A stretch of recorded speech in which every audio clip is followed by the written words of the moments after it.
જીતુભાઈ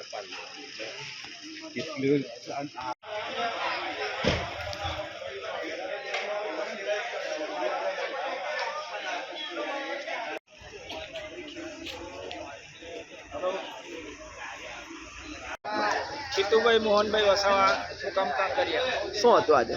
આજે ખાતર વિતરણ માટે કહેવામાં આવેલું કે ભાઈ શુક્રવારે તમને ખાતર મળશે, તો અમે બધા 5 વાગે કોઈ 4 વાગે ઉઠીને અમે બધા અહીંયા લાઈનમાં ઊભા છે। હવે અત્યારે લગભગ 60 કૂપનોની વિતરણ કરવાનું છે। એ પછી જે કંઈ બાકી રહ્યો છે એને પાછા ઘેરે જવાનું છે। એટલે મતલબમાં જે ખેડૂતો છે એ એટલા પઝલમાં છે, મુશ્કેલીમાં છે કે જેમને ખાતર માટે વારંવાર આવીને અહીંયા ઊભો રહેવાથી એનો નંબર આવે તો ઠીક, બાકી તો પછી પાછા ઘેરે જવાનું થાય।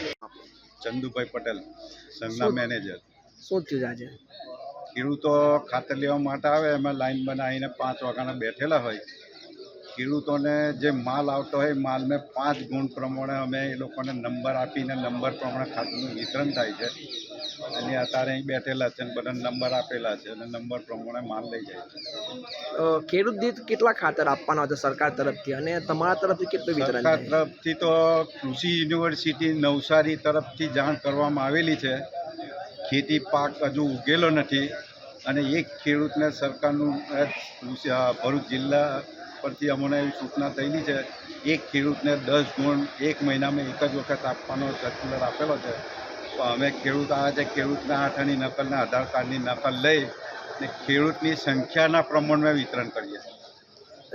આજે કેટલી કૂપનો રોજ વેચો છો, અને કૂપન રોજ વેચવાનું શું નથી કારણ? વેચતા, રોજ નથી વેચતા। ખાતર જ્યારે આવે ત્યારે, અને સંખ્યા કેટલી છે ને માલ કેટલો છે। આજે કેટલી વિતરણ થઈ છે? આજે 5 આપવામાં આવે છે।